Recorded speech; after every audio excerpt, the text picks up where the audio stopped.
Hey guys, how's it going? Hope you're doing well. My name is Crown, and today I'm going to read you some very interesting stories that I hope that you're gonna love. And now, without further ado, let's go!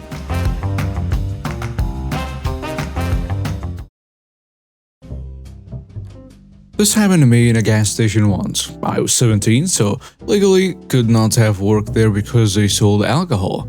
When I was a teenager, everyone said I looked quite a bit older. The owner of the gas station mistook me for one older lady who worked there, and I didn't realize it at the time, but this lady looked exactly just like me, just a little bit older. I'm getting a Red Bull and I hear, "Have you clocked in yet?" I didn't think he was talking to me, so I kept on looking. Suddenly, this 50-plus-year-old man is standing right in front of me, like stranger danger close. I was in college at the time, but still, I was 17. I backed off and put my hands up in front of me. "What are you doing?" He almost screamed at me. "Get in the back. I don't pay you to drink our goods on the clock. And put on your work shirt. We have a dress code." Oh, I was terrified at the time. I'd never been in a position like this before. I stammered something like, "I think you're mistaking me for someone else." It was my adrenaline pounding in my ears. I couldn't even be sure that's what I said. I turned and started walking quickly towards the door, almost in tears, because that's what anxiety does. And about to leave was a Red Bull I forgot was still in my hand and didn't pay for. And that's when I got a yank on my shoulder. "Come back here." Something kicked in. I remembered the Red Bull. I threw it right at his face. This was a big 20-ounce can. Dude let go and ducked. I made it outside and stood by my car watching the door. This was before I had a cell phone, so I didn't know what to do.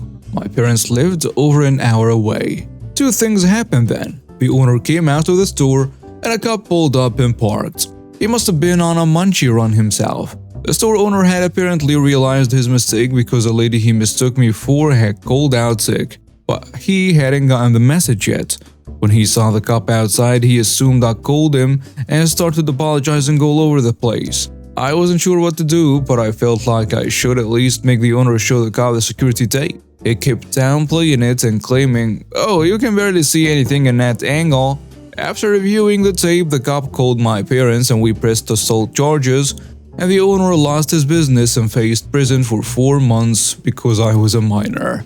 But the scariest part was how much the woman looked like me. If the dude had just handled a mistaken identity better, it would have been a much different story. The cast of this story includes me, the entitled person, chicken staff, and a bellhop. I was flying to Vegas to have a series of meetings with clients at a convention that was going on at one of the casinos. As I arrive at the casino, I walk up and go through the velvet ropes to wait my turn at the check-in counter. As a person finished up, the chicken staff called me up to check in. I take one step towards the front desk and the entitled person rushes in front of me, cutting me off to get to the desk before me. I roll my eyes, say something under my breath, and take a step back into the line. I hadn't hit my rude and entitled person limit yet, so I was fine just waiting. I have no idea what deal that person was trying to negotiate up there, but it was taking a while and involved a lot of hand gesturing. Eventually, that person was happy enough with whatever upgrade or deal they got, and the exacerbated chicken staff called me up. I'm the type that kills all help staff with kindness. They are here to help me, and I let them know I appreciate it one way or another. My interaction with the staff was no different. I gave him pleasantries, niceties, and killed him with kindness while he helped me. Halfway through chicken, a manager comes out of the door behind the gentleman helping me, pulls him aside and has a conversation with him. Afterwards, the staff comes back to me. He says, "Well, I have good news." "Oh yeah? What is it?" "I'm thinking of a free voucher or breakfast type deal. We are going to go ahead and upgrade your room to a presidential suite at no charge. Snickerdoodle." I didn't say that, obviously. I have no idea what I said. What can you say when you hit to something like that? I honestly don't remember any more of the conversation with the staff due to shock, other than thanking them about 100 times. The bellhop loads my luggage on a cart/trolley and says, Please follow me, sir. He takes me to a special elevator, shows me how to use a key to get to the presidential level, takes me on a tour of the amenities on the floor, and then asks, "Would you like a tour of your own room?" Yes, I would love a tour of my own room. And there was a tour of the room's foyer/entryway. Amazing room, living room, bedroom, massive bathroom, sitting room, and a few other rooms. Now that may sound like a lot to tour, but these rooms were big and had a lot of amenities in them, including the various buttons to summon a personal attendant when I needed them. How big was this place?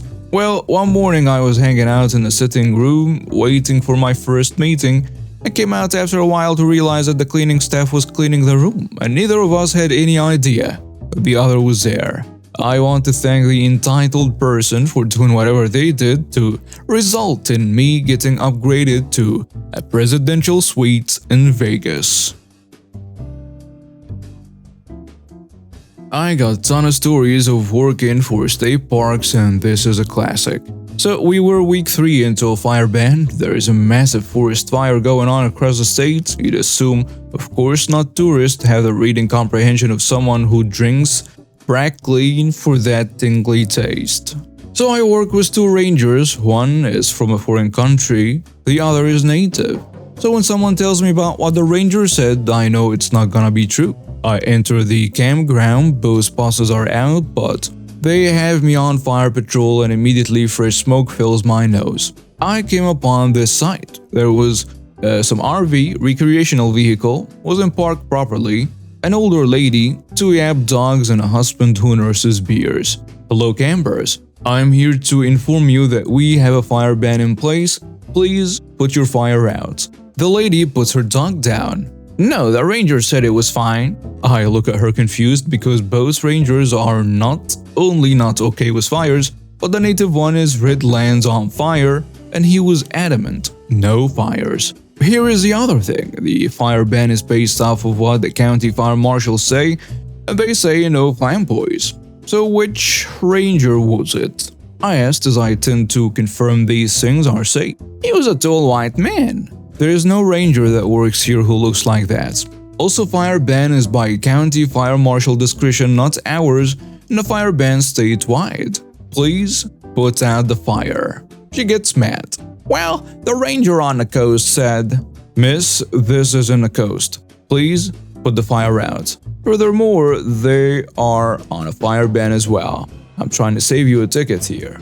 She tells me to buzz off, you're just a toilet scrubber. Okay, game on witch. Talk to the ranger who was in charge of our park and he was on a day off.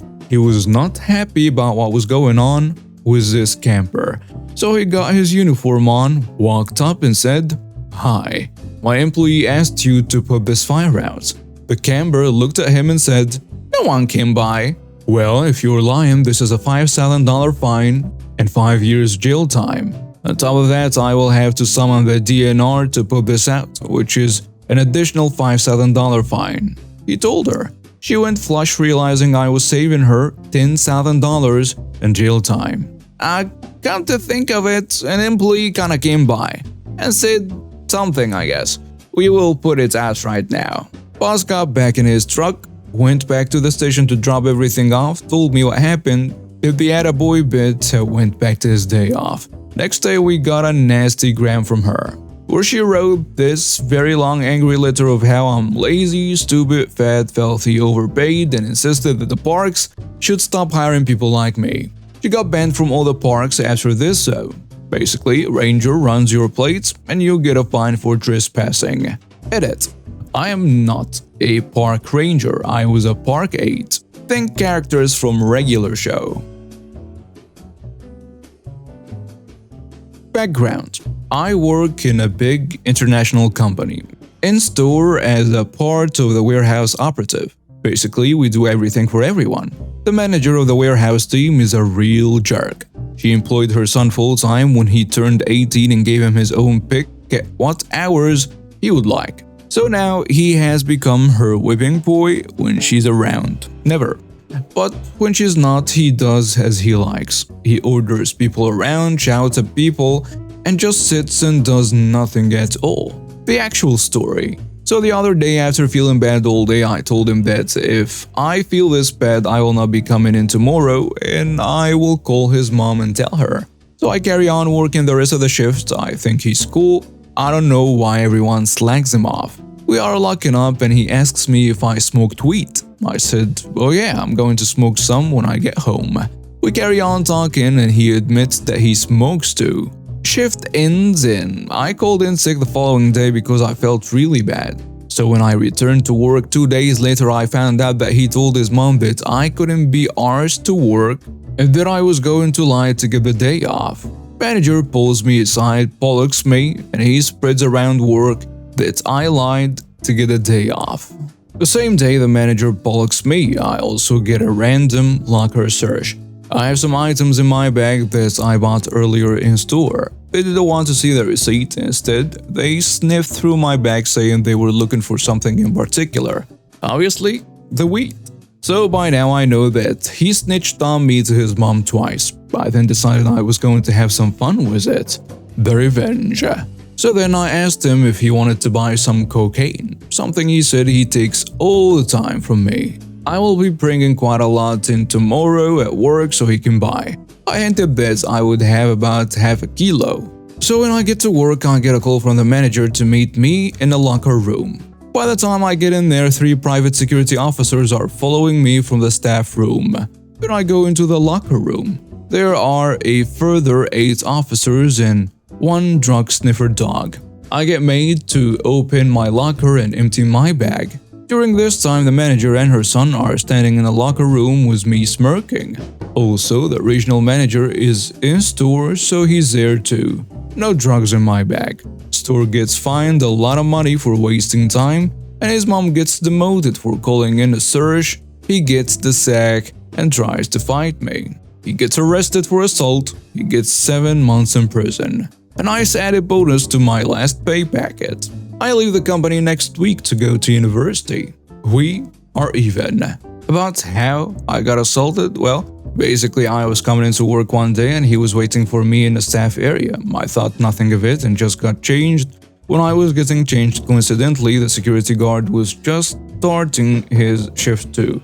So then when the guy saw me, I was with the security guard. He walked up to me and basically punched me in the back of the head whilst I was walking away. Cheap shot. But it was all on camera and the security guard was a witness to it all. His mom got a new job after this.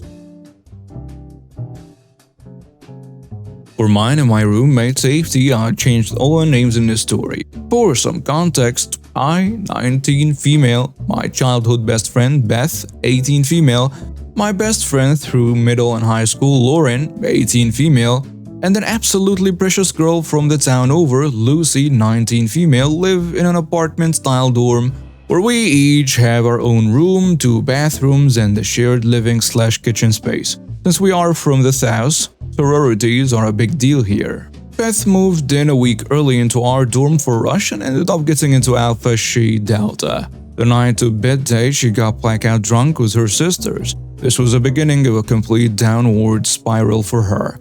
Of course, since she was in a sorority, it was expected that she would be partying and drinking, but she constantly took it too far, constantly bringing back tons of people we had never met before in the middle of the night, going out with multiple guys on a weekend, drinking excessively and not going to classes.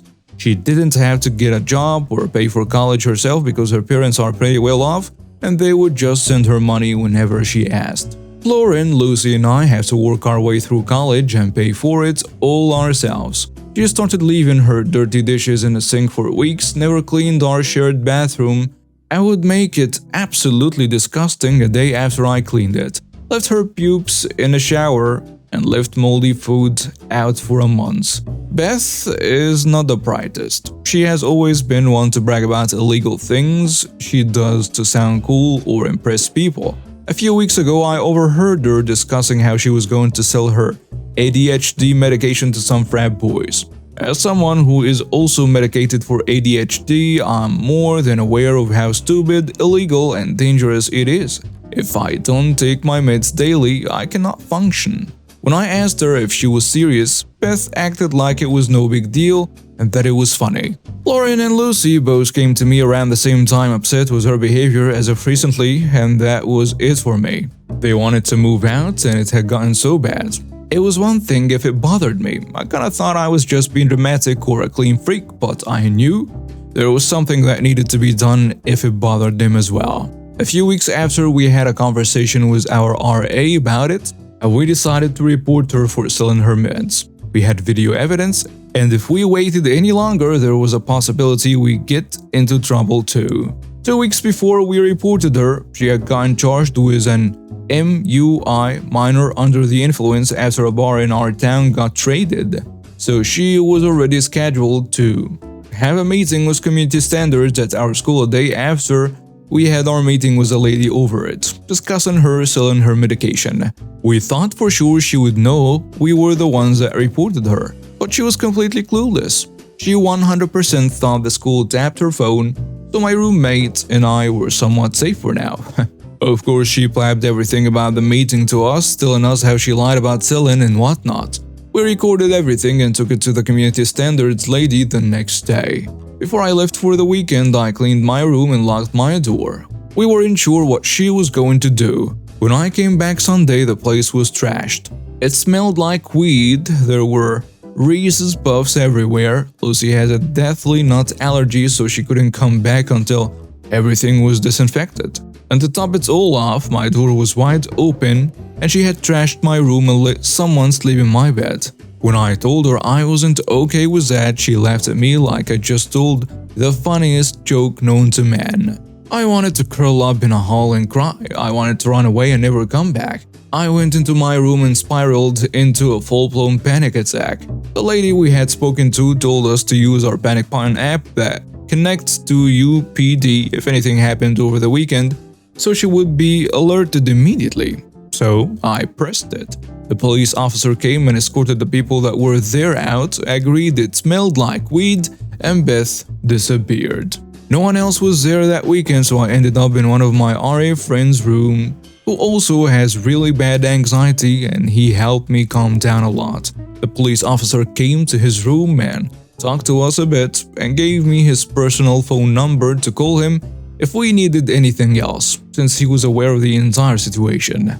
After discovering the weed they tried to flush, I called him to check it out, and it most definitely was weed. The next day, we went to see the lady and told her we couldn't take this anymore. She left the room to call someone and see what she could do. And when she came back, she said the best she could do was have her out in 24 hours.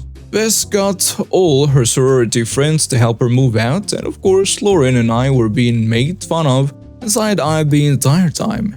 After she left, we deep cleaned everything so Lucy could come back.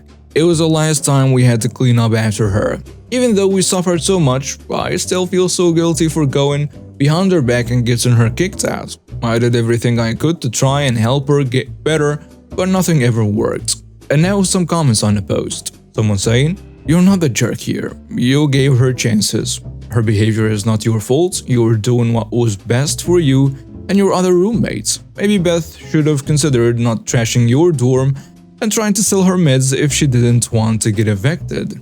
Another commenter adds, "Wow, what a wild raid. I can only imagine what it must have been like to experience all that firsthand. Not the jerk, of course. Do not feel guilty over any of that. If Beth wants to throw her life in the trash, let her have it. She sounds like a whirlwind of doom destruction. I hope you don't consider her your friend anymore after all she did to you and your poor roommates. I mean, the Reese's Puffs, the trashed room, absolutely crazy. You did what you could to save her, but she chose her brood witches instead." A third commenter goes with, "This may have been your best friend when you were kids, but she's definitely not your friend now. People change when they finish high school and go on to university. Some thrive and grow, others, like Beth, go wild with the unaccustomed freedom and become, well, jerks. You're right to get her evicted because she was making her other 3 roommates miserable. That includes you, of course, and generally being a jerk. What she's been doing is foolish, selfish, and frequently illegal as well. Not your problem anymore, though. Mourn the loss of your childhood friend because that friendship is gone. Beth ended it, not the jerk." And now we have reached the end of today's stories. Thank you for watching and see you next time.